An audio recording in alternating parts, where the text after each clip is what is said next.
یہ بس اسرائیل ہی کر سکتا ہے. اور سوشل میڈیا کے تھرو ایک بیان لگا رہا ہوں. یہ ایک اسرائیلی ایکسپرٹ ہیں اور اسکالر ہیں, اسرائیلی ہے, یہودی ہے. اس ویکتی نے کہا ہے کہ جو دیش یعنی اسرائیل اگر دوحہ پر, قطر پر حملہ کر سکتا ہے تو ترکی پر بھی کر سکتا ہے. یعنی اب وہ بات کھل کر سامنے آنے لگی ہے. یہ عربوں کے خطے میں ہی ہو سکتا ہے.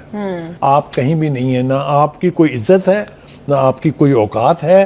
آپ کو دنیا اچھی طرح سے سمجھ رہی ہے کہ پہلے قطر کا نمبر تھا, ابھی ہم نے قطر کے اوپر حملہ کیا ہے اور اگلا حملہ جو ہوگا وہ ٹرکی پر ہوگا. اور ٹرکی کے بارے میں ایک بات میں بتا دوں کہ جس دن اسرائیل سوچ لے گا ٹرکی پر حملہ ہونا ہے, آپ حزب اللہ کے لوگوں کے خلاف جو پیجر وسفوٹ ہوئے تھے یا پھر ایران میں جو سائنٹسٹوں کو مارا گیا تھا وہ بھول جائیے. اس سے بڑا قہر برپے گا ٹرکی کے اندر, کیونکہ ٹرکی کے اندر اسرائیل اور موساد کے جاسوس گلی گلی میں بھرے ہوئے ہیں. تو یہ مت سمجھیے کہ ٹرکی ناٹو کا ممبر ہے اور ٹرکی کے پاس بہت ہتھیار ہیں تو اس کو کچھ نہیں ہوگا. اگلا نمبر ٹرکی کا ہے. اردوغان نے جو گندا کھیل کھیلا ہے, بہت تشویشناک معاملہ ہے یہ, اور مسلمان ملکوں کی حالت دیکھ کے تو بہت دل میں تکلیف ہوتی ہے کہ ہم صرف اس کام کے لیے رہ گئے ہیں کہ کوئی بھی جہاز آئے اور مار کے چلے جائے. پوری عرب دنیا غزہ میں 80,000 50,000 کتنے مسلمان شہید کروا رہے ہیں, اور بیٹھ کے ہم ابھی انتظار کر رہے ہیں کسی چیز کا. وہ سب سے زیادہ بظاہر ایک حیران کن خبر ہے, اور اس کے کیا اثرات ہوں گے, نہیں ہوں گے, کیسے ہوں گے, ہم آپ کی خدمت میں عرض کرتے ہیں. وہ یہ کہ قریباً کوئی چھٹا ملک ہے جس کو اسرائیل نے پچھلے کچھ ہفتوں میں نشانہ بنا ڈالا ہے. گویا بالکل لگتا ہے کہ ایک شخص ہے, ایک ملک ہے جس کو بالکل آزادی ہے, کوئی روک ٹوک نہیں ہے اس کا, جب جہاں جیسے جس طرح جی چاہے گا وہ کرے گا. وہ پہلے وارننگ دیتا ہے کہ کل غزہ کے لوگوں کو نکلو, وہ کہتا ہے لیو ناؤ, نکلو یہاں سے, آؤٹ.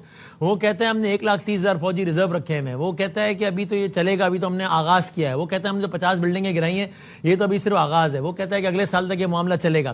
امریکہ بیچ میں کودتا ہے, ڈونلڈ ٹرمپ جو بڑے فخر سے کہتے ہیں میں نے یہ جنگ رکوائی, وہ جنگ رکوائی, وہ جنگ رکوائی. باضابطہ طور پر ان سٹرائکس کی کنفرمیشن کر دی گئی ہے, اور ان سٹرائکس کے اندر حماس کے 35 رہنماؤں کو مارنے کا دعویٰ کیا ہے اسرائیل نے. لیکن اب یہ معاملہ بگڑ چکا ہے, کیونکہ حماس کے رہنما صرف دوحہ قطر میں نہیں بلکہ ترکی میں بھی موجود ہیں, اور ترکی کے دارالحکومت انقرہ میں. اس وقت ناظرین کرام ترکی کے دارالحکومت پر بمباری کے حوالے سے بہت بڑا اعلان ہو چکا ہے, اور اب یہ جنگ باضابطہ طور پر ایک بہت بڑے تنازع میں پھیلتی ہوئی نظر آ رہی ہے, کیونکہ یونائیٹڈ عرب ایمریٹس اور سعودی عربیہ ان دونوں ممالک نے اس تنازع کے اوپر جو موقف دیا ہے وہ بہت دلچسپ ہے. اور اس سب کے اندر یوں لگ رہا ہے کہ اب عرب ممالک مل کر باضابطہ طور پر اسرائیل کا جو ایک ایکسپینشنسٹ ایجنڈا ہے اس کے خلاف کھڑے ہونے کا سٹینڈ لینے جا رہے ہیں. یہ ساری کی ساری ڈیٹیلز اور ایک انتہائی نیوٹرل انالیسس اس پوری صورتحال کا آپ کے سامنے رکھنا ہے. ناظرین کرام, اچانک سے دوحہ سے خبریں آنا شروع ہوئیں کہ دوحہ کے اندر اہم ترین مقام پر, یہ بھی نہیں کہ کہیں دور دراز علاقہ بلکہ ریزیڈنشل بلڈنگز کے قریب اچانک دھماکے جو ہیں وہ سنے گئے. اس کے بعد خبر آئی کہ مبینہ طور پر اسرائیل نے سٹرائک کی. خیر 3 دن پہلے میں انٹرنیشنل میڈیا پر ایک خبر پڑھ رہا تھا کہ حماس کے رہنماؤں کی سیکیورٹی کچھ سورسز کے مطابق ترکی اور قطر کے اندر بڑھائی جا رہی ہے. لیکن یہ جو اجلاس تھا اس میں سارے رہنما موجود تھے, یعنی اس میں انٹیلیجنس انفارمیشن بھی تھی, اور اس ساری صورتحال کے اندر ایون یونائیٹڈ اسٹیٹس جو ہے اسے آن بورڈ لیا گیا, یہ کلیم بھی آ رہا ہے. سب سے پہلے تو میں آپ کو یہ بتاؤں کہ اسرائیل کی جو فوج ہے اس نے کنفرم کیا کہ یہ اٹیک ہم نے کیا. اس کے بعد اسرائیل کے وزیر اعظم بنجامن نیتن یاہو نے سٹیٹمنٹ دیا, اور اس نے کہا ہے کہ Israel initiated it, Israel conducted it, and Israel takes full responsibility. یعنی اسرائیل نے اس کا آغاز کیا, اسرائیل نے اس سٹرائک کو مکمل کیا, اور اسرائیل اس سٹرائک کی مکمل ذمہ داری لیتا ہے. اس سے زیادہ کلیئر سٹیٹمنٹ وہ نہیں دے سکتا تھا. اب ناظرین کرام, جو ریپورٹڈلی حماس کے ممبرز جو ٹارگٹ ہوئے ہیں ان کے نام سامنے آ رہے ہیں: خالد مشل, خلیل الحیا, ظاہر جبرین, محمد درویش, حسام بدران, طاہر النونو اور موسیٰ ابو مرزوق. اب یہ کنفرم فگرز نہیں ہے, لیکن جو الجزیرہ ہے اس کے مطابق قطر کے جو میڈیکل سورسز ہیں وہ بتا رہے ہیں کہ 35 کا فگر ہے. اس کے علاوہ ناظرین کرام N12 جو میڈیا آؤٹ لیٹ ہے اس کے مطابق جو حماس لیڈرشپ ہے ناظرین کرام, اس کے اوپر اسرائیل کا اٹیک جو ہے وہ امریکہ کے ساتھ ویل کوارڈینیٹڈ تھا, اور امریکہ کی طرف سے اور ڈونلڈ ٹرمپ کی طرف سے اس آپریشن کی گرین لائٹ جو ہے, گرین سگنل جو ہے وہ اسرائیل کو دیا گیا. جو حملہ ہوا ہے قطر پہ, اس کی نوعیت ایسے لگتی ہے جیسے ایران پہ حملہ جیسے ہوا تھا, تو ان کی بھی پولیٹیکل قیادت اور جو مرکزی قیادت ہے ان کو بھی شہید کر دیا گیا تھا. وہاں بھی مذاکرات چل رہے تھے, یہاں بھی مذاکرات چل رہے ہیں, اور اس کا جو فاصلہ ہے وہ 2228 کلومیٹر ہے فضائی فاصلہ.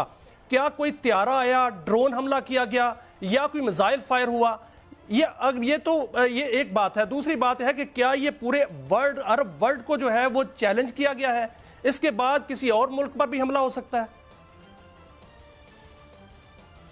دیکھیں, دو باتیں میاں صاحب. پہلی بات تو یہ ہے کہ ایران اور قطر کی جو پوزیشننگ ہے گلوبل چیس بورڈ پہ وہ ذرا مختلف ہے. کیونکہ ایران میں جب اسماعیل ہنیہ کو نشانہ بنایا گیا تو ہم سب یہ بات کر رہے تھے کہ کیا ایران کی سیکیورٹی کمپرومائز تو نہیں ہو گئی, اور کیا اندر تو لوگ موجود نہیں تھے, اور انہوں نے وہاں پہ اے آئی ریلیٹڈ اور موساد کے ایجنٹس اور مختلف وہ سارا معاملہ وہاں پہ.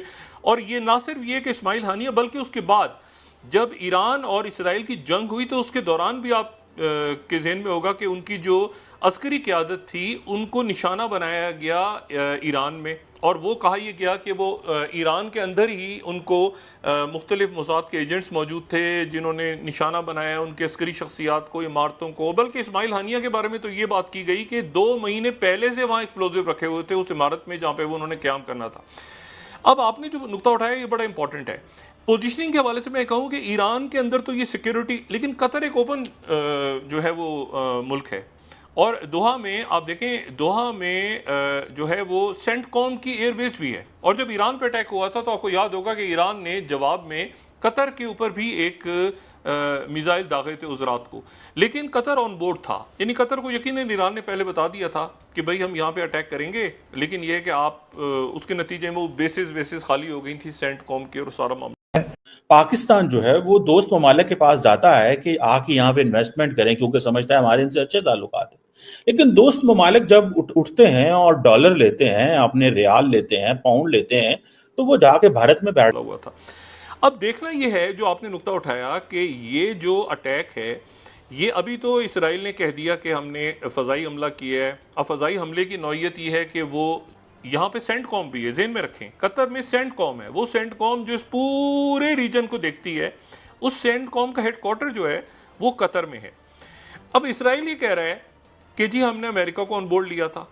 تو سوال یہ ہے کہ یہاں تو 2-3 معاملات ایسے ہیں قطر کے جن کے حوالے سے قطر کی پوزیشننگ, ایک تو سینٹ کام یہاں پہ موجود ہے, دوسرا الجزیرہ ایک بہت بڑی عرب دنیا میں ایک بہت بڑا آپ سمجھیں انفارمیشن کا ایک ایسا ویپن ہے جو عرب دنیا ساری الجزیرہ سے گلو کرتی ہے, اور الجزیرہ کے صحافیوں نے قربانیاں بھی کتنی دیں.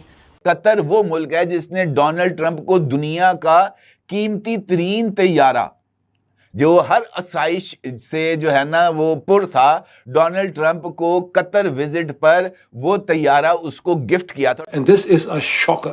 سعودی عرب کے, متحدہ عرب امارات کے, جارڈن کے, ایجپٹ کے, عمان کے, بحرین کے ہوش اڑ گئے.